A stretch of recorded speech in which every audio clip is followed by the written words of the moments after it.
Hoje nós estamos aqui no DigoCast, nos estúdios da agência Ômega, né? Com o Ismael Morel, ele que é amambaiense, né? Indígena, lá da aldeia Amambai, Isso. né? E vai contar um pouco para nós da história, né? Da aldeia Amambai, vai contar os desafios que ele tem lá, ele que já foi vereador e ele que está organizando essa festa maravilhosa aí de 108 anos, né? Da aldeia Mambaia aqui no nosso município. Ela é mais velha, né? Que o nosso município. Seja bem-vindo, Ismael, aos estúdios da agência Ômega. Seja bem-vindo ao DigoCast. Muito obrigado pelo convite. Eu que agradeço. Eu acho que toda oportunidade, né, para a gente poder mostrar a riqueza do nosso povo aqui do município, né? E para mim é um prazer imenso estar aqui para falar do meu povo, que é o povo Guarani Kaiowá. Quem que é o Ismael Morel hoje? Ismael Morel, hoje é um organizador. É um cara que recebe as pessoas. É um cara que cuida muito, né, da população indígena, através de projetos, através de escrita, através de documentos. É um cara que luta muito para o bem-estar da população indígena. É um cara que se dispõe, né, para trazer benefícios para a comunidade indígena, em especial a juventude Guarani Kaiowá, lá da aldeia Mambai. Ismael, quando você fala assim, uma dúvida minha, sabe? Que sempre fica matutando. Guarani, Kaiowá. São duas etnias diferentes. Como que funciona isso dentro da aldeia? Ó, tem a etnia Guarani, tem a etnia Kaiowá, ou cada lugar ele tem uma identidade própria? Como é que funciona isso aqui? Então, historicamente, o povo Guarani é o maior povo, né, principalmente aqui do estado de Mato Grosso do Sul, somando aí cerca de 45 mil indígenas, e todas elas saem do mesmo tronco, né, étnico, digamos assim, né.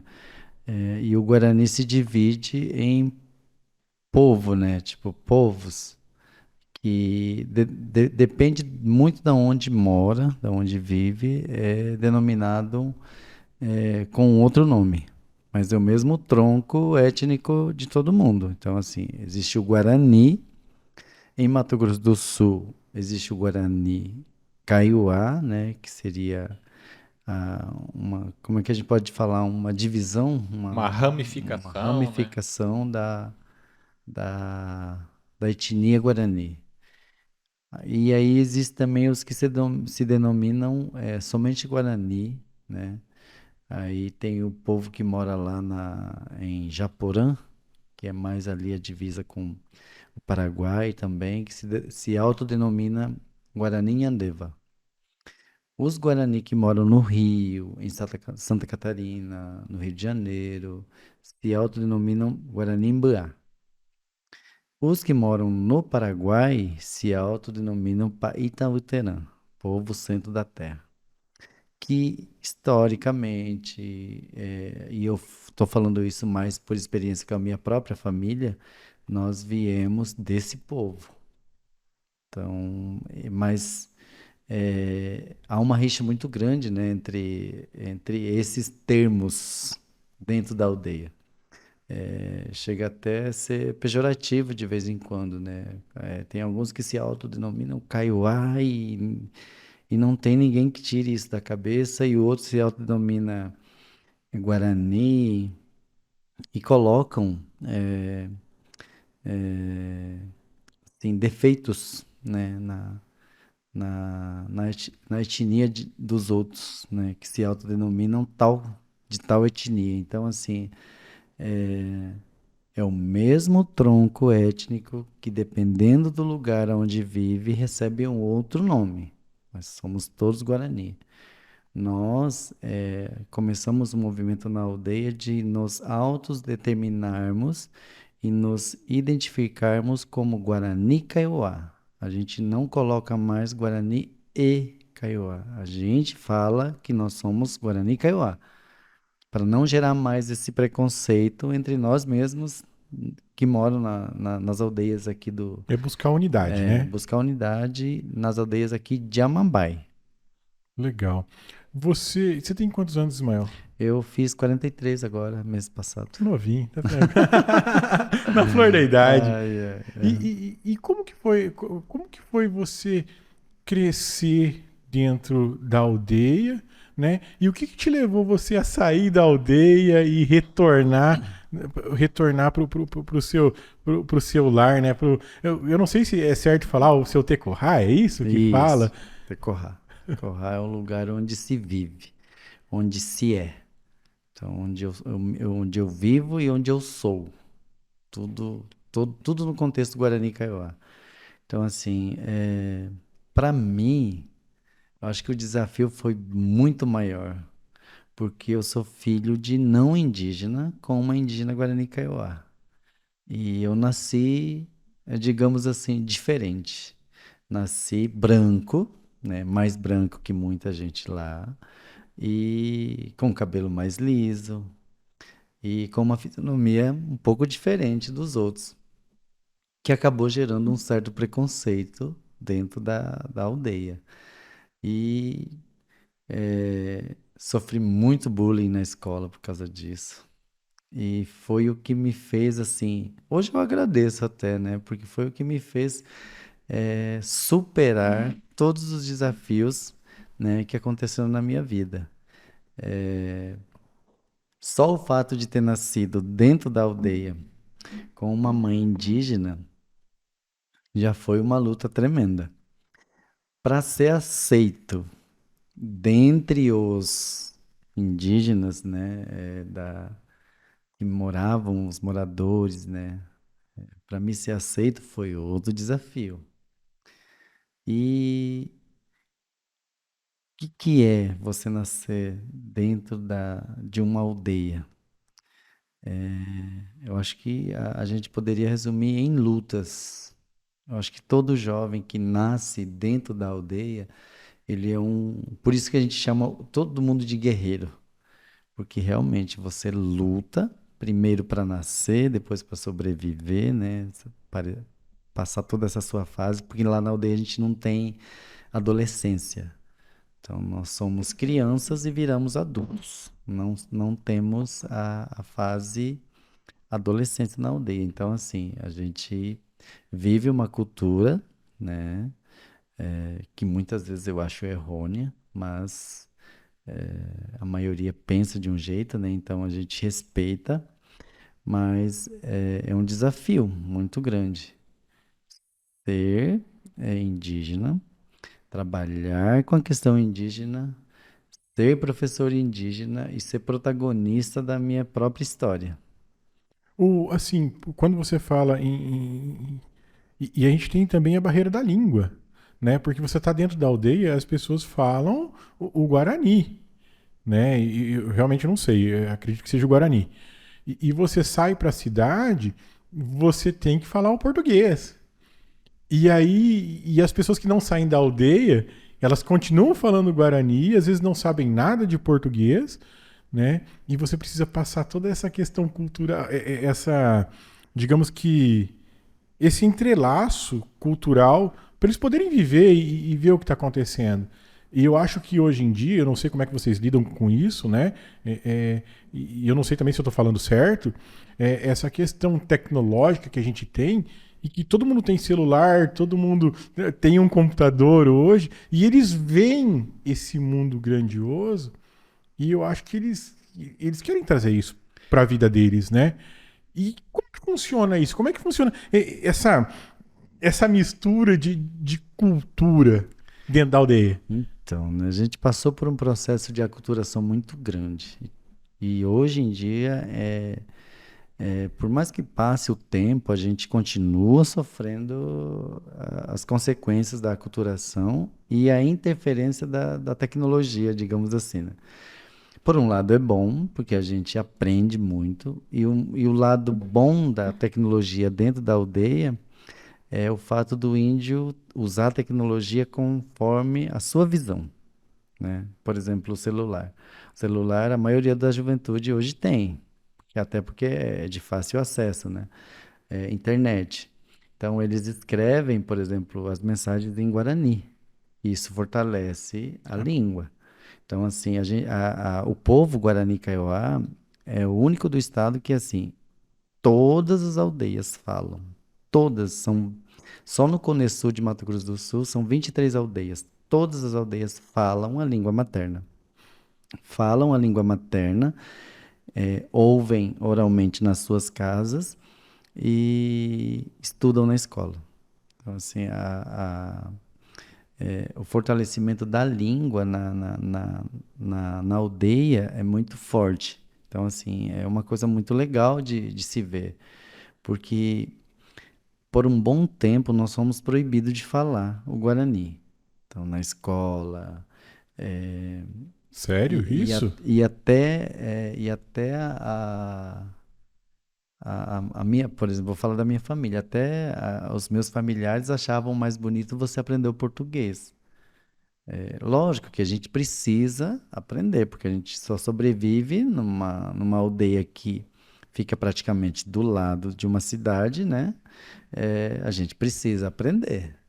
E às vezes eu vejo muitas pessoas passando dificuldade aqui na cidade para comprar, para sacar dinheiro, para fazer cadastro de alguma coisa. E qual que é o nosso ideal? Qual que é o meu ideal como uma pessoa, como um professor? Fazer com que os meus alunos valorizem, né, a sua raiz, a sua língua, aprendam a língua materna na escrita e na fala, mas que também aprenda o português, aprenda uma língua estrangeira, né? Que hoje nós temos o inglês na aldeia, mas também nós tivemos espanhol. Então, assim, o desafio de fortalecer a língua, de fazer com que ela tenha a mesma importância da língua portuguesa é bem grande, mas a gente consegue. Os Guarani Kaiowá do estado de Mato Grosso do Sul são os que mantêm a língua materna mais viva das 8 etnias que moram no estado de Mato Grosso do Sul. Aqui em Amambai, todas as aldeias são Guarani Kaiowá? Todas, São 3 aldeias, né? sim. Qual que é a população de indígena hoje em Amambai? Juntando as 3 aldeias, e quantos indígenas eu tenho hoje na aldeia Amambai? Então, oficialmente a aldeia Mambai tem 8.000, aproximadamente 9.000, mas juntando a aldeia Mambai, a aldeia Jaguari, a aldeia Limão Verde, nós temos aí aproximadamente 12.000 indígenas no município de Amambai. Legal. E o Ismael, ele é formado, você falou professor, mas não me contou é formado em que, Ismael? Então, em 2004, me formei em Educação Física na Universidade da Grande Dourados, Unigran, e voltei, né? Só saí da aldeia para estudar e voltei para trabalhar aqui na aldeia, como professor de Educação Física e comecei a desenvolver alguns projetos relacionados ao esporte. Hoje nós temos campeão olímpico na aldeia, e muitos outros que já foram em competições até internacionais. Como que é esse incentivo para esses alunos? Como que eles se descobriram? Como que você fez isso, assim? Eu sou curioso também, né? Então, a aldeia Mambai hoje é o celeiro de atletas, né? Então, nós temos atletas olímpicos, sul-americanos, né? Então, nós temos o Yuri, né? Não é, assim, foi meu aluno, mas também é meu sobrinho. Então, assim, é da família, né? E, e ele é campeão sul-americano, ele foi convocado para a seleção brasileira. Ele E lança dardo, né? isso, nós trabalhamos com o lançamento de dardo, né? No projeto Bujaran. E Buja é estrela, Ran é futuro. Então, Futuro Estrela é o nome do projeto. Mas tudo isso começou em 2003, quando eu saí da aldeia, meio revoltado com um monte de coisa, E a minha mãe falando para mim assim, mas você vai para onde? Onde você vai morar? Aí eu vou para Dourados. Você vai morar onde? Aí eu falei assim, eu vou morar debaixo da ponte. E aí ela começou a rir, ela não acreditava muito que eu ia ir, sabe? Mas para mim estava tudo predestinado. Para mim estava tudo certo, era o tempo de sair. Estudei numa escola evangélica que tentou matar tudo que é cultural dentro de mim, não conseguiu. Me revoltei com tudo isso, me tornei um líder sem querer dentro da aldeia, no meio da juventude indígena, e percebi que se eu me tornasse um profissional qualificado, exemplar, eu poderia fazer com que os outros jovens, né, da aldeia seguissem esse mesmo caminho. E foi com esse propósito que eu saí da aldeia, fui, estudei, voltei e comecei a formar outros líderes, outros professores. Então, todos os professores, uma grande maioria do que trabalha na escola hoje, foram os meus alunos, que estão formando outros alunos que são campeões olímpicos. Legal. Você falou agora, você falou que você estudou numa escola evangélica que tentou matar essa questão da cultura, da sua cultura materna dentro de você. Pelo menos foi isso que eu entendi. Me conta um pouco mais sobre o Deus Guarani Kaiowá. Como é que é isso, sabe? E depois, se você puder, assim, falar pra gente, é, cara, como é que é a entrada dessas outras religiões dentro da aldeia? Porque a gente vê que há um choque cultural muito grande, né? E aí você tem um Deus, né? E tipo assim, que a gente fala que é todo amor, paz e bondade, mas ele quer matar o outro Deus, o cultural, o seu Deus materno, aquele que tá lá dentro de você. Como é que funciona isso? Conta pra mim. Já tinha te falado, né, dessa questão do indígena é, transformar tudo que lhe é imposto conforme o seu olhar. Então, assim, ele adquire as coisas, ele adquire um conhecimento, transforma do seu modo de ser e utiliza na aldeia. Hoje, principalmente a aldeia Mambai, ela está abarrotada de igrejas evangélicas. Existem muitas denominações. Mas eu vou falar da minha história, do meu convívio, da minha trajetória. Quando minha mãe resolveu me matricular numa escola evangélica. Fui evangelizado, me batizei, e passei por todo um processo, né, que um aluno passaria, né, como aluno, né, na escola e dentro da igreja. E aí, Rodrigo, a minha família era totalmente tradicional. Era quase todo dia no canto, na reza, no guaxiré, no batismo de milho, no batismo das sementes que eram para plantar. Vinha praga nas roças da aldeia. A gente fazia um grande mutirão para que houvesse um benzimento, né? Tipo, havia reza, tinha xixa. Eu ainda Alguém. quero tomar xixa. A gente devia ter combinado para trazer um pouco. Aí, ó. E aí, a gente fazia tudo isso. E era uma maravilha, porque as crianças se divertiam, né? Havia um respeito muito grande, né, pela cultura. As pessoas respeitavam muito. E havia um, né, que a gente chamava ele de padrinho, né, que era o pai de todos, né, que batizava todo mundo.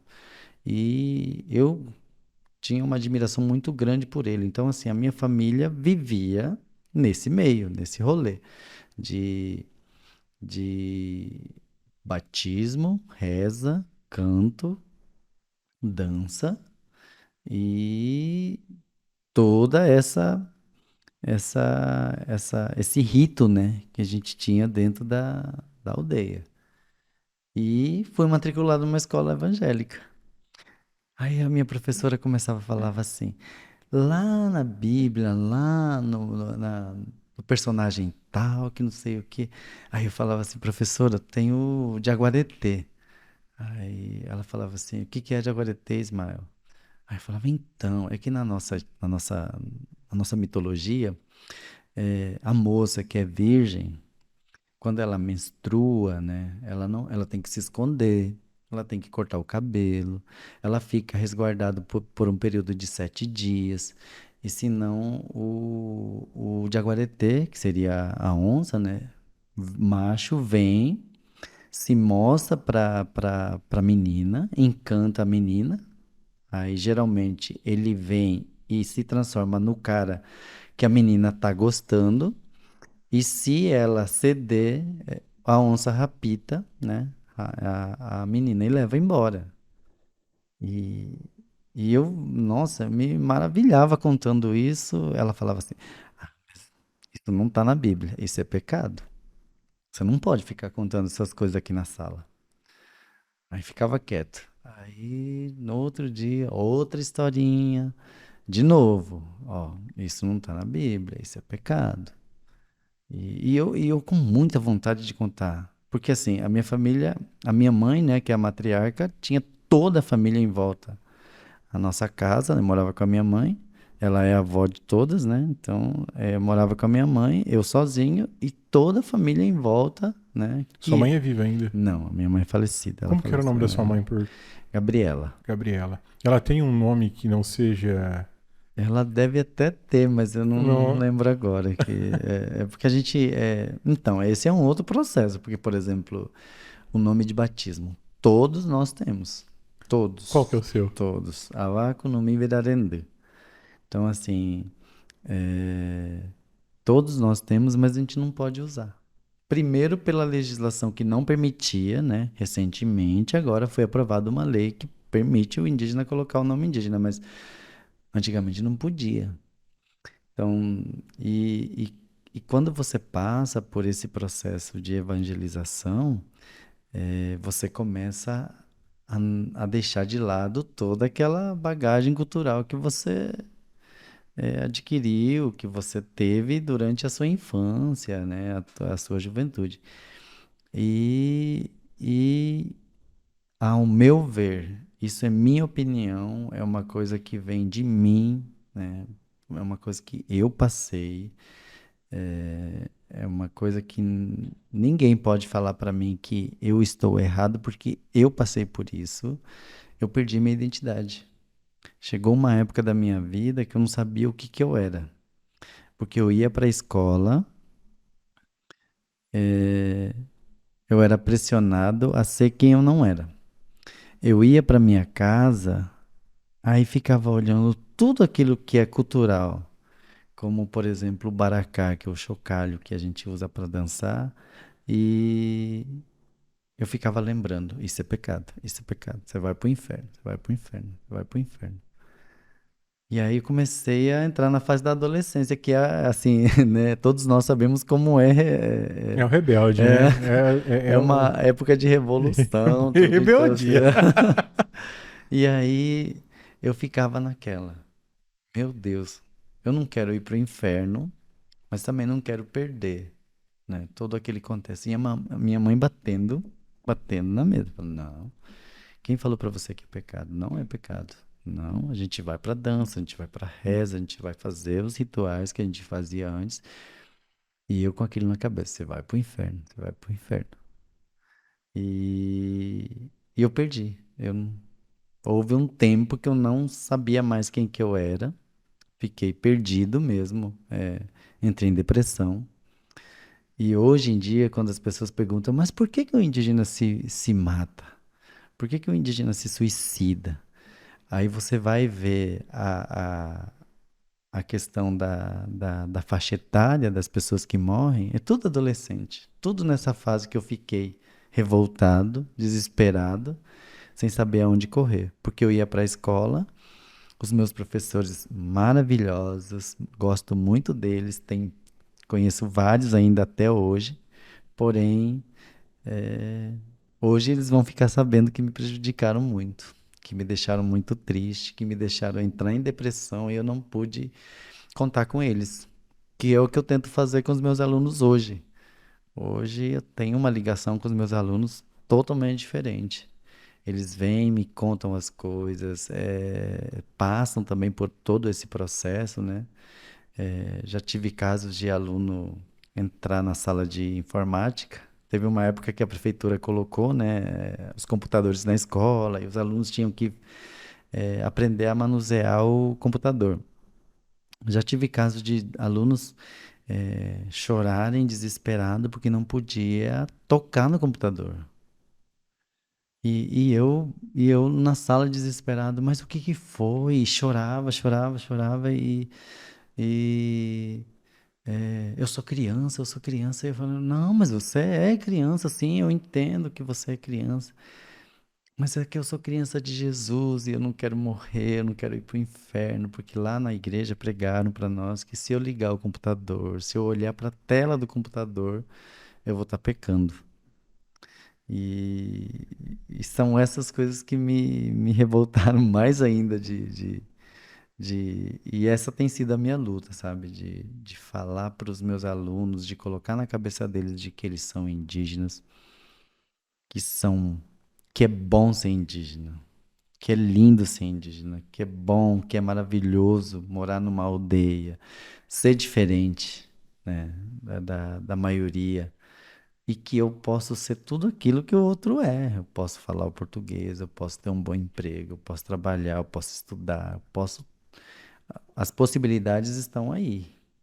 E que eu, como ser humano, eu também posso alcançar, né, um ideal de uma vida melhor, digamos assim. E qual que foi o momento que você se religou com essa cultura materna?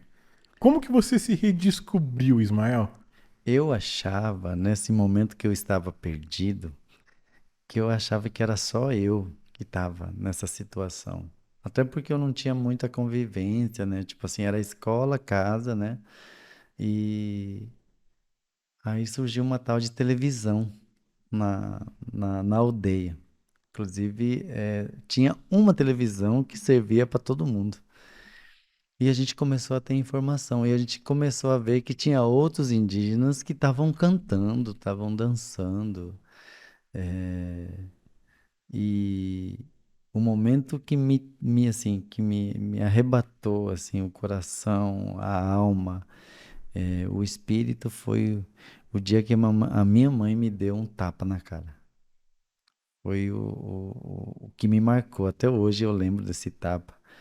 E a minha mãe chorando, né? Pedindo, porque a gente derrubou. Eu derrubei. A, ela tinha as coisas dela, né? As coisas culturais em cima de uma mesa e fui lá e joguei, porque eu não queria que a minha mãe fosse pro inferno. E ela chorando, suplicando para mim, não fazer aquilo, porque aquilo que estavam me falando era tudo mentira. Que aquilo que ela estava tentando me ensinar também era verdade. Porque quando a gente fala de religiões, né, são várias religiões, mas é muito difícil de você achar uma pessoa que você fala assim, ah, de qual religião você é? Inclusive na faculdade, as pessoas me perguntavam, Ismael, você é de qual religião? Eu falava assim, é indígena. "Ah, mas tem Deus indígena?" Eles falavam assim. Você acredita em Deus? Porque se você não acredita em Deus, isso não serve, né? Tipo, não adianta você vir aqui falar do Baracá, do Xiru, do Quarahu, que é o sol, né? Do Deus pequeno, do Deus maior, e por aí vai, né? Então, é, para eles, se você não, para a pessoa, para você, se você não falar, né, o que ele quer, e se não for relativo à religião dele, é errado. Que é o que eu procuro não ser. Eu já frequentei muitas religiões, tenho amigos de todas as religiões, de crenças, e amo todos. conseguir ter essa evolução de chegar e a pessoa me falar assim, ah, eu sou de tal religião, eu sou de tal religião. E dizer assim, que legal, que bom, né? Tipo, chegar para uma pessoa que é o que não acontece na aldeia. Há uma disputa muito grande, né, entre O antigo e o o, novo. o antigo e o novo, e o antigo perde toda vez.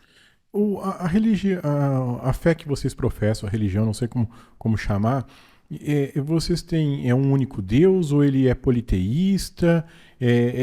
Qual que é o principal Deus? Porque você falou aí que tem o sol, que tem me conta um pouco mais disso, né, Raul? Acho que é interessante para a Interessante, né? gente falar para as pessoas, porque a gente fala da cultura materna, mas quais são os deuses indígenas? Porque assim, e a gente tem e dentro da cultura indígena eu sei que tem um cara que faz essa ligação, né? Eu não sei se vocês chamam de xamã, pajé, Tupã, Nhanderu. né? hã? Nhanderu. Nhanderu. Então, Nhanderu. Nhandê é nós, Ru é pai. Aham. Então, nosso pai. Então, hoje na aldeia Mambai existem pouquíssimas pessoas que fazem essa ligação. Então, e é realmente esse processo que a gente está vivendo. A gente tenta, né, na verdade, revitalizar uma coisa que está escondido, né, dentro da aldeia. São muitas pessoas que sabem, que trabalham, né, para fortalecer esse vínculo cultural, religioso, mas que é abafado por outras religiões atuantes na aldeia. Então, quando você me fala assim, qual que é a religião indígena e qual que é o Deus indígena, hoje existe o Deus evangélico, né? Para os evangélicos lá, segundo a visão deles, e existe o nosso Deus segundo a cultura indígena, que a gente encontra através do nosso grande pai, que é o Nhanderu, que é a pessoa que reza, que faz essa ponte, né, entre a terra e o céu. Mas na cultura guarani existe o primeiro Deus, que te recebe no portão, o segundo Deus que te mostra o caminho. Como que é o nome dele? Agora eu não estou lembrado, mas é uma história muito, muito, muito legal, né? Então, E eu não estava preparado para esse momento histórico, mas assim, tipo, e existe o terceiro, né? Que é o que recebe a gente no céu, né? Então, assim, e existe o sol, existe a natureza. Para nós, tudo tem dono. Né? Se você vai tomar banho no rio, tem que pedir permissão para tomar banho. Você vai, pede pro dono do rio. Se você vai entrar na mata para cortar uma árvore, pede permissão pro dono da mata. Se você vai pegar um animal, matar um animal para comer, essas coisas, pede pro dono. Tudo tem dono. Montanha, a É uma serra. crença muito naturalista, né? E, tipo, elemental. Você consegue. E tem um paralelo muito interessante com como é o culto das religiões de matriz africana, né? Que tem esse respeito muito grande a natureza, a né? cada elemento da natureza, você sabe que ali existe uma força que rege aquilo. Então, é bacana que automaticamente isso faz com que as pessoas têm um respeito muito maior pela natureza, diferente de que às vezes você não consegue ter, entendeu? Você consegue enxergar ali naquele elemento da natureza, não é um elemento só por si só sozinho e não tem vida, né? Tem uma força por trás dele que rege. Que no caso seria que Deus está em tudo, né? Eu, Exatamente. eu acho que num dos principais mandamentos da Bíblia, que aí é a Bíblia, né? Que ele fala assim, que Deus é onipotente, onisciente, onipresente. Cara, aí quando eles falam, eu falo assim, então Deus está em tudo, Se você quer, aí se você criar um sabe? paralelo com a doutrina Com cristã, a você doutrina consegue cristã você consegue entender ver mais paralelos que são parecidos do que que discordam, que entendeu? discordam, né? Muitas Então, das vezes o discordar faz muito mais parte da crença de cada de como um, o indivíduo, o ser humano, fez com que a religião se tornasse do que a religião em si é. em si Se é você for justamente. ver como a religião em si é, tem muito mais paralelos iguais do que divergem. Não, e aí até eu falo, como religião, a gente fala que é religare, né? Religare ao divino, a um Deus, a alguma coisa.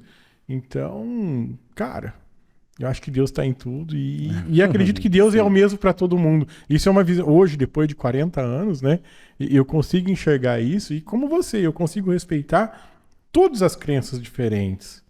E eu acho que isso é legal, sabe? Porque você vai absorver conhecimento de todos os lados. Eu acho que conhecimento é poder hoje, exatamente. né? Então, acho que é isso.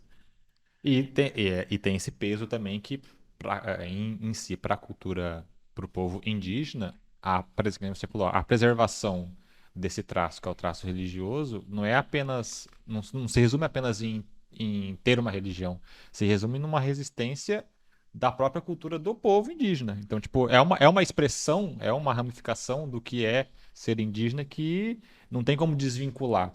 Se você acaba desvinculando, acaba descaracterizando, você falou, você acaba descaracterizando e você acaba deixando de entender quem você é, entendeu? Então, a liberdade, então eu sempre, a minha opinião sempre foi essa. Ter a liberdade de culto, ou seja, a liberdade da igreja adentrar dentro da aldeia, existe a liberdade de culto. É uma liberdade que tem que existir. Só que, ao mesmo tempo, você tem que entender que você está entrando em um ambiente que o preservar religioso daquele povo é um traço muito forte da resistência dele de se identificar como aquele povo. Então, você tem que saber dosar ali onde está pisando para saber que a religião dele ali não se resume apenas em o que ele acredita de divino, mas é um traço muito forte de como ele se identifica como ser humano, como ser, né? Então, E a é, questão desse choque cultural que às vezes pode acontecer como aconteceu com você. E você vê a taxa de suicídio dos indígenas e a questão, eu acredito que seja realmente mais esse embate do que o que eu aprendi desde pequeno, desde criança, e quando eu saio para fora, é perder isso, né? Eu acho que é, o mais difícil é isso, de você. Putz, então, quem eu sou? Para onde eu vou? O que eu tô fazendo aqui? Né? E aí esse choque faz com que as pessoas se percam nesse caminho, nesse processo.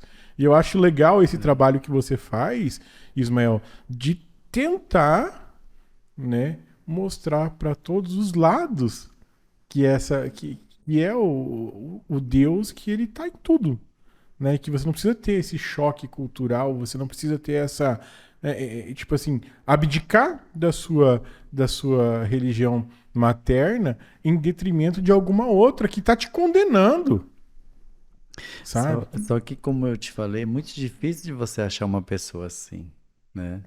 A maioria dos que vão lá e pregam alguma coisa, pregam a visão dele, né? Diferente de alguns amigos que eu tenho que começou a desenvolver os projetos de revitalização de plantas medicinais, de chamar o pajé, né? O nhanderu, a nhandeçu, a parteira, para juntar e falar assim, o seu conhecimento tem importância, né? É, e assim, dá para contar nos dedos pessoas que se dispõem, né, tipo, a ouvir, né, a- agregar e não subtrair, né? Tipo, exatamente, para juntar mesmo as pessoas, né, tipo, para que possa dali sair, né, um novo conceito de uma coisa que já está ali, né, porque a gente precisa toda hora se despir e continuar de novo de uma outra forma que não ofenda, né, as outras pessoas. Porque, por exemplo, esses dias a gente estava participando de uma oficina não sei se era do Sebrae, não lembro agora. Mas aí o rapaz falou assim para mim, mas e aí na aldeia de vocês? Qual que seria uma rota turística legal? Existe casa de reza? Aí você já lembra do fogo que colocaram na única casa de reza que tinha na aldeia. Estão reconstruindo ela, Ismael? Tão reconstruindo, mas tá um processo bem lento, porque é muito difícil e aí a gente volta de novo pro mesmo problema. As pessoas não ajudam, né? Tipo, Eles fazem mutirão para construir igreja, mas para construir casa de reza, não. Então, é uma desigualdade muito grande. Por isso que eu estou te falando, é muito difícil de você achar uma pessoa que tenha essa visão de falar assim, opa, eu sou evangélico, eu sou católico, eu sou de uma religião da matriz africana, mas eu acho legal a sua também, né? O que você está precisando? Eles criarem essa consciência de que, tipo, por exemplo, tem uma casa de reza que é para ser reconstruída. A comunidade evangélica, por exemplo, dentro da aldeia, se ela criasse essa consciência de que reconstruir É cultura. a casa de reza não é você estar se convertendo para Exatamente. aquela vertente religiosa. Mas pelo contrário, é para você estar entendendo que você tem a sua vertente religiosa e por você querer praticar o que a sua religião fala, ou seja, quer praticar o bem, a caridade, ajudar o próximo, o amor, você entender que aquela casa de reza representa muito amor para toda aquela população, toda aquela comunidade. Então, você ajudar ela a se reconstruir não quer dizer que você está deixando de lado a sua religião. Pelo contrário, você está botando em prática o que a sua religião prega. Sim. Se a religião prega amor, você sabe que naquele ambiente ali tem muito amor, tem um apego cultural, tem um apego de fé e de dia a dia ali que faz com que as pessoas levantem todo dia de manhã cedo mais motivado, com mais força, com mais energia. Aquilo ali é importante. Então, tipo, se eles conseguissem enxergar dessa maneira, seria muito mais simples, mas infelizmente não consegue, né? É, Tem que separar. Não, eu não vou ajudar porque eu não sou daquela, a gente não é daquela bandeira religiosa, mas pelo contrário, tem que ter aquilo ali. Aquilo ali faz parte da cultura e faz parte de uma resistência viva deles. Senão deixa o uma, povo morrer, né? uma dessas resistências agora que você está falando, né? A, essa coisa da juventude, se pintar, colocar os ornamentos, tal, isso tudo estava esquecido. Tava, como é que a gente fala? Adormecido, né? Adormecido. Exatamente. E nós começamos a trazer de volta. E você acha que essa galera mais nova, essa galera mais jovem, elas estão aderindo mais a buscar essa identidade cultural materna de vocês? Eles estão ou eles estão fazendo isso, mas eles estão pendendo para outras religiões? Como é que tá? Como é que é isso lá? Hoje eu acho que porque para o indígena tudo é intenso, né? Por isso que quando a gente fala de terra, né, essas coisas, a maioria da população não entende. É uma intensidade muito grande, né? A fé é muito intensa. Então, hoje em dia, para a galera nova, né, para as pessoas que estão vindo depois de mim, eu acho que já está bem mais resolvido esse problema de eu posso ter uma religião, eu posso seguir a minha cultura. Tanto é que, né, recentemente a gente teve esse negócio do marco temporal, né, que o STF estava votando, e muitos dos que se vestiram, dos que se pintaram, dos que foram para a estrada dançar eram evangélicos. E era essa moçada nova, né, que tá aí. Então isso é uma coisa muito bacana, né, da É um ponto gente. positivo, né? É um ponto positivo, é um ponto para nós, é uma luta assim que a gente conseguiu ter um resultado, né, deles entenderem, né, que religião é uma coisa e a cultura é outra. Eu posso ter uma religião, mas manter a minha cultura, né? Legal. E Ismael, 108 anos de aldeia Mambai. O que você me conta? Como é que tá essa festa? Como é que tá sendo organizada? Eu sei que vai ser 3 dias de bastante festa, né? Jogos, competições, show. Como que vai ser? Conta pra nós aí. Então, né, foi para nós, né, da Secretaria Indígena, que estou aqui, eu trabalho com o secretário Zenaldo, né? Então, assim, nós que estamos na organização deste evento. E nunca teve, né? Nunca teve comemoração de aniversário da aldeia. E é um marco, né? Tipo, 108 anos, né? Mais velho que o município. E as pessoas chegam e falam assim, mas quando que nossa aldeia foi demarcada? Né? Aí gera uma curiosidade, né? Aí você tem que explicar a data, e por que que ela é mais velha, né? Que o próprio município, né? Então é uma coisa bem bacana. Então nós estamos aí organizando 3 dias de evento, como eu te falei, intensos, né? Então Nós pretendemos fazer um festival de dança, porque o povo da aldeia gosta muito de dançar.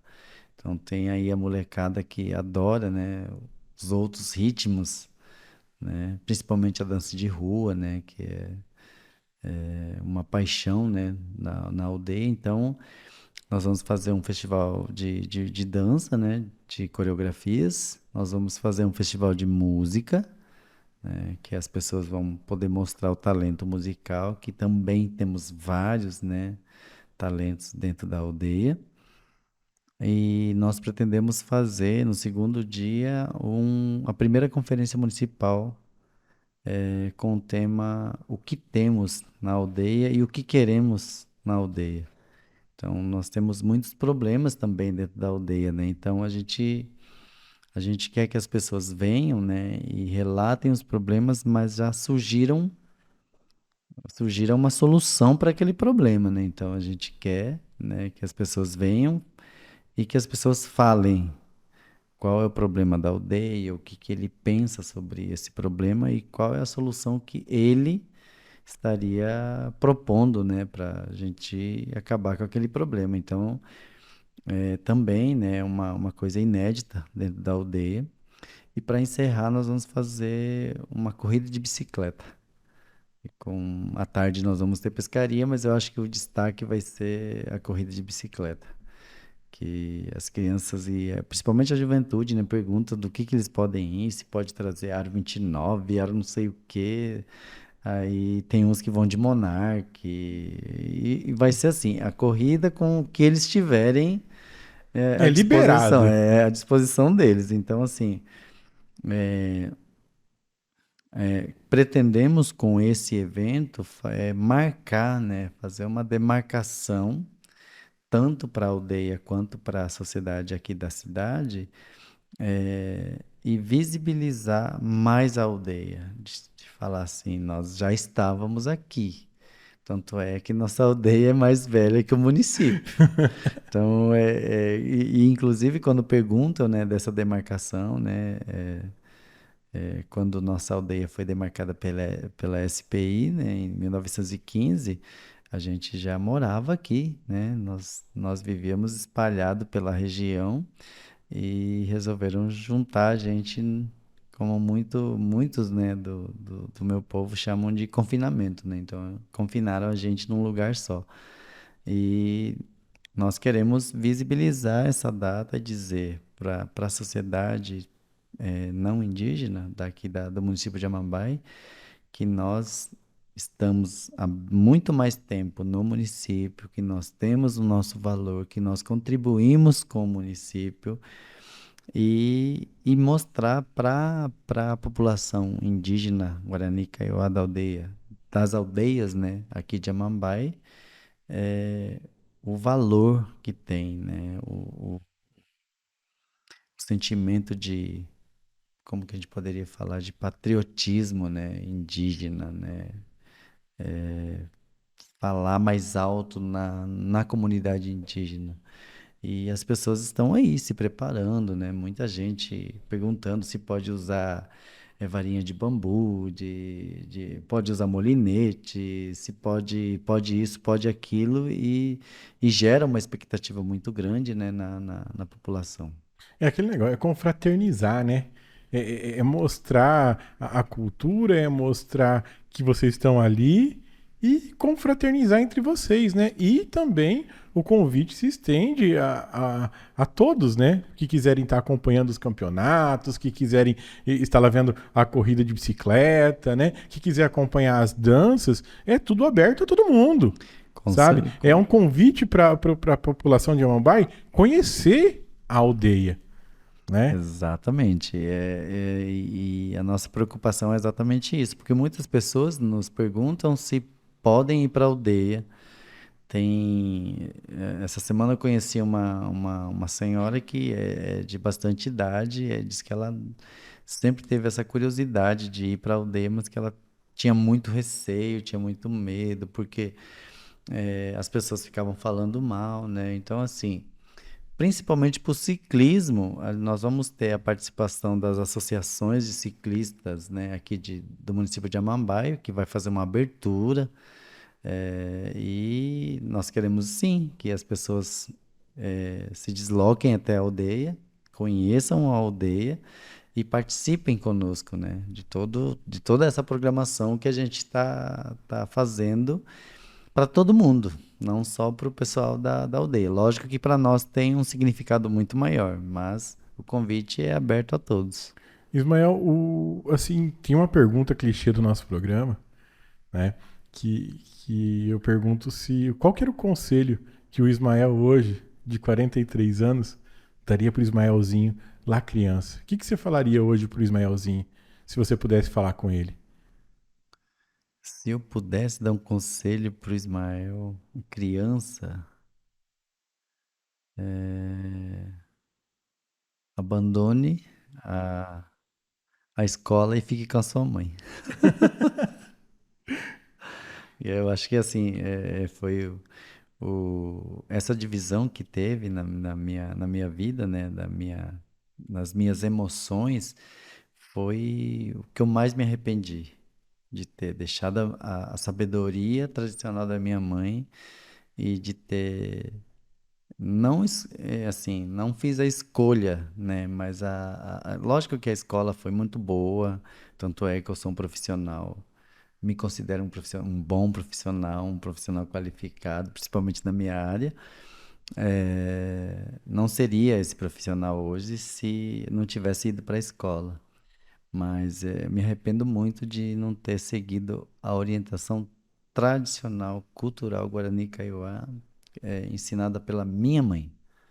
Então eu daria o conselho de saia da escola, escolha uma outra escola, né, onde você possa ser livre, que é o meu conceito de educação é essa, uma educação de liberdade, onde o aluno possa ser ele. Tanto é que a gente fala de tecorrar, tecorrar, tecorrar. Eu quero que a escola seja o tecorrar dos meus alunos. Eu tinha um aluno que pulava a janela. Aí toda vez, na hora do recreio, ele pulava a janela e ia embora. Pulava a janela e ia embora. Daí uma vez a gente chegou, era a primeira aula. Aí eu falei, hoje todo mundo vai pular a janela. E a janela era uma janela baixa, né? Então todo mundo subia em cima da cadeira e pulava a janela. Subia em cima da cadeira. Todo mundo cansou. Aí as meninas perguntaram assim, professor, por que que a gente está fazendo isso? Eu falei, além de ser um esporte, né? Aí existe o tal do parkour, né? Que é que você sobrepõe, né? A gente está treinando isso, uma modalidade esportiva, e dizer a vocês que se querem sair e ir embora, tem a porta. Não precisa sair, pular pela janela. Eu não entendo isso. Aí eu falei pro menino que matava a aula, né? Aí pulava a janela e matava a aula. Eu falei, não, se quiser sair, saia por ali. Ninguém vai impedir você. Você tem que vir para a escola e se sentir feliz. Porque o povo Guarani Kaiowá é um povo feliz. Você pode notar pelas ruas de Amambai, podem estar com fome, podem estar procurando alguma coisa no lixo, podem estar pedindo algum alimento nas casas, mas eles estão sempre sorrindo, brincando. E, e é isso que me faz me apaixonar mais ainda pelo meu povo, essa alegria deles. Porque a gente sofre preconceito, a gente passa muitas dificuldades financeiras, psicológicas, aculturação, invasão, mas a gente é feliz, a gente continua sorrindo. Ismael, você foi vereador, né? Você foi vereador aqui em Amambai. Como é que foi essa experiência para você? Como é que foi ser representante do seu povo, representante em Amambai? Você pode contar para nós essa sua experiência? Então, eu não sei se, Rodrigo, se você tem como é que eu vou falar, esse conceito, mas eu tenho a minha vida sempre predeterminada. Quando eu me formei, eu falei, vou comprar uma moto, dessa moto eu vou comprar um carro, e desse carro eu vou comprar tal coisa, e fui indo. E foi exatamente o que aconteceu. Eu falei que seria professor, que depois eu seria vereador, ainda quero ser prefeito de Amambai.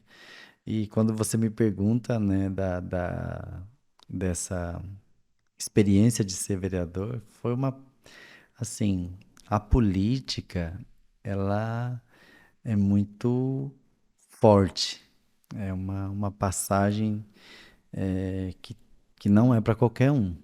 São, você tem que ter muita opinião, muita sabedoria, muita paciência para lidar com outros políticos e com a comunidade. Porque a comunidade, a partir do momento que ela te elege, ela cria expectativas em relação a você. E quando você é indígena, representando 12 mil indígenas no município, as expectativas superam, né, todos os números. Então, todo mundo, votando ou não em você, cria uma expectativa em relação a você. E há uma grande falta de informação do papel do vereador, né? Tanto na comunidade não indígena quanto na indígena. Então, as pessoas, Concordo com você nisso. e as pessoas não entendem qual é o papel do vereador. E você faz promessas, você faz. E eu, particularmente, monto projetos. Eu sou o cara que escreve projetos. Então, eu acredito muito que eu posso mudar o cotidiano das pessoas através de projetos. Então, meu papel como vereador foi sugerir projetos.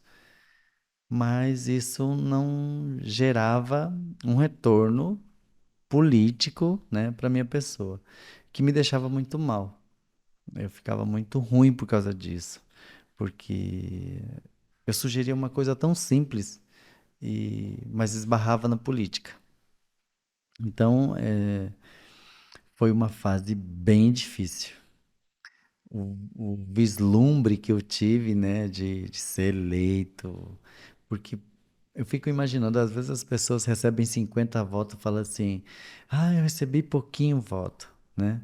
Mas teve 50 pessoas que acreditou em você, né? Que gostam de você. Então, eu recebi 477 votos, 8 com o meu, né?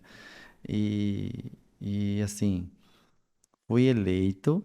Eu acho que eu desenvolvi eu fiz um bom papel, lutei até onde eu podia. Fiz o que estava ao meu alcance, mas que me gerou muito. Me deixou um pouco triste, porque eu não pude fazer mais, né, pela minha comunidade, porque eu queria ter feito bem mais. Mas você tem que saber ser político. E eu era mais humano, não era mais. Não que o Não, político não seja humano, né? Mas mas você entendeu, né? Tipo assim, e eu não o coração sempre falava mais alto, né? falava mais alto e eu não quis mais me meter nesse meio político. Então foi uma fase da minha vida que aprendi muito e conheci como funciona a ferramenta política, né? Como se faz as coisas dentro da política. E foi uma fase assim que de muito aprendizado, de muitas pessoas que se tornaram amigos, né, por causa da política, mas que eu não pretendo repetir. Raul, tem alguma pergunta aí pra nós? Não, achei interessante. Essa questão da política é bem interessante, né? Porque, que a gente falou, tanto os indígenas como os não indígenas têm uma dificuldade de entender o papel do Do vereador, vereador, né? Quando a gente fez a série dos dos prefeitáveis, prefeitáveis. eles tocavam muito nesse ponto, que, tipo, uma das maiores dificuldades é as pessoas entenderem o que o vereador consegue fazer. Que às vezes chega até você. eles não entendem que até certo ponto chega uma hora ali, dali pra frente, não vai depender mais de você. O que depende é a articulação do deputado, a articulação do executivo. Então tipo, é complicado o pessoal É que, entender. o que o vereador ele legisla, né? Ele Exatamente. cria meios, ele cria leis, ele cria projetos para que as coisas sejam executadas, né? E para as coisas serem executadas, elas dependem do quê? De emendas, né? Estaduais, federais, para que essas coisas. E as pessoas não entendem isso. E A gente, depende do interesse de quem da política, da né? política dos deputados e tudo mais, o interesse deles de, projeto bacana, vou dar continuidade dele. E aí, quando você entra no meio, que é o meio, geralmente os projetos eram voltados para o povo indígena, geralmente, às vezes, você pode encontrar muitas pessoas que não vão ter interesse, né? Ah, não. Tipo, Exatamente. primeiro eu vou dar prioridade em focar nessa questão aqui, na cidade, aqui em tal lugar. Ah, indígena, depois vamos deixa de lado. Então, tipo, ainda pior ainda, porque o incentivo e o interesse de realmente ajudar esse segmento que é bem específico, que é para a população indígena, devia ser bem, que nem você falou, eu acho que a palavra era frustrante, né? Você vê que às vezes você estava com um projeto que você falou, era simples até de ser executado, diante de outros projetos que às vezes as pessoas se movimentavam com o deputado e tudo mais, fazia uma coisa bem gigantesca. E aí, às vezes, é uma coisinha simples que você quer fazer ali para a comunidade e você não conseguia é, ir para frente pelo simples fato de não ver interesse nos olhos do deputado, de alguém que poderia ajudar a levar para frente. Deve ser bem complicado, né? Você vê que, eu consegui. Era fácil fazer, mas não vai para frente porque é a tal da política, nem você falou. Mas é política, né? Nunca depende só de você. Nunca depende de uma pessoa só, Exatamente. depende de uma gama de ações, né? De uma Exato. gama de burocracia. Às vezes o projeto não tem, tá errado uma vírgula, ele volta tudo, eu sei, porque eu desenvolvo isso também. Então, às vezes, uma Sim. coisinha, volta tudo e É, volta a estaca zero. Aí perde o prazo. Aí você perdeu. Perde o Exatamente. prazo e você perdeu. Então, cara, é complicado. É complicado. burocrático também. Então, eu acho que assim, ajudaria muito se as pessoas, né, se todos tivessem acesso a essa informação de qual o papel do vereador, né, dentro da Câmara, dentro do município, porque a partir do momento que ele se elege, ele representa todo mundo, indígena ou não, ele representa Sim. todo mundo. Mas ainda vou. E, Nós temos prefeitáveis, né? Agora eu vou fazer uma série Os Vereáveis. ah, Eu vou fazer uma série Os Vereáveis. E antes disso, Raul, antes disso, eu vou fazer uns videozinhos falando sobre o papel do vereador na sociedade.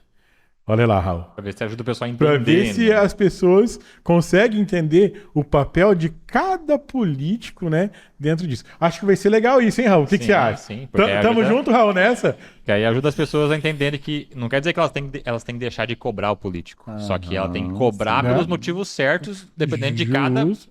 Cada cada hierarquia, né? hierarquia do Tamo político. Se junto ele é um nessa, Raul. Vamos lá? Aham.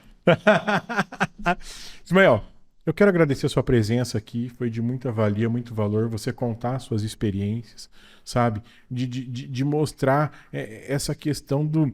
Cara, é experiência, é o que você viveu, é o que você consegue extrair de tudo isso e mostrar até para a população indígena que existe esse embate, né, entre o novo e o velho, né? Cara, é uma luta diária. Os indígenas eles são todos guerreiros, né, em sua essência. E isso a gente sabe porque eu estudei história, né? Eu sou formado em história e a gente tem toda essa questão, mas a gente sabe que o indígena ele é guerreiro desde quando nasce até para poder para construir a sua própria história. E eu quero que, se você quiser deixar uma mensagem para os seus alunos, para essa galera mais jovem, o microfone está aberto. Se você quiser falar em Guarani para eles, sem problema legal. nenhum, sabe? Fica à vontade, porque eu acho que isso é cultura, isso é mostrar experiências para que as pessoas entendam como é ser indígena, né? Sim, Então, o com microfone está certeza. aberto para vocês, Opa. Mael. Na verdade, eu gostaria de agradecer de novo, né, a oportunidade de estar aqui falando um pouco do meu dilema, né, que fique bem claro às pessoas que forem, né, assistir a entrevista que eu estou falando de mim, da minha experiência, né, das minhas dores, né, que não se sintam ofendidos. Vou falar um pouco para a juventude indígena, né? Principalmente das aldeias aqui do município de Amambai, da aldeia Limão Verde, da aldeia Jaguari, mas especialmente aos jovens, aos estudantes da aldeia Mambai. Quero dizer a eles, né, que assim como eu fui protagonista da minha própria história, da minha superação, da minha luta, de vencer todas essas barreiras, né, que a vida impôs, né, a sociedade impôs, a mim, pude vencer, superei todas as dificuldades que apareceu no meu caminho. Então, eu acredito muito que todos eles, né, todas as pessoas, todos os jovens que estiverem me ouvindo também podem ser vencedores. Somos guerreiros, somos lutadores, lutamos todos os dias para sobreviver, né, para continuar esse caminho, né, que está à nossa frente, e a gente pode, a gente é vencedor, a gente pode sim ser o que o que a gente quiser ser, e que a população indígena tem muito valor. A nossa cultura, né, tem muito valor. A nossa reza, o nosso canto, a nossa pintura, os nossos artesanatos, as danças, tem muito valor tanto para a sociedade indígena quanto para o pessoal que mora aqui na cidade, que conhece o trabalho que a gente desenvolve. E aos outros que não conhecem, fica aí o convite para ir aparecer na aldeia, para tomar um tereré com algum morador indígena, para conhecer, né, o cotidiano das aldeias aqui do município, para que não seja mais assim, para que não haja mais esse distanciamento, né, das pessoas falarem o município de Amambai e os indígenas, né? É o Amambai e a aldeia. Não, nós somos todos munícipes, nós moramos no mesmo território, no mesmo tecorá. Vou falar um pouquinho em Guarani.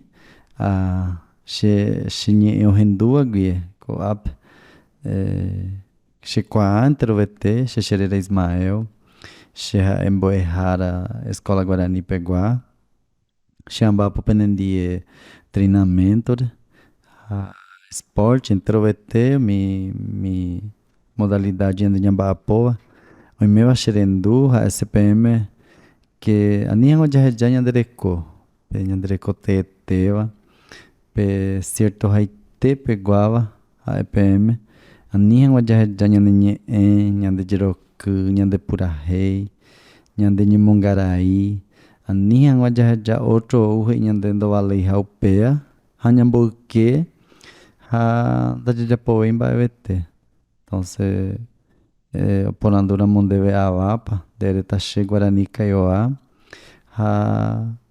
areco orgulho ele tá de o perraguere ao pela recorrer uma PM a peputa pona. E depois você vai me traduzir tudo isso pra eu pôr ali embaixo pra todo mundo saber.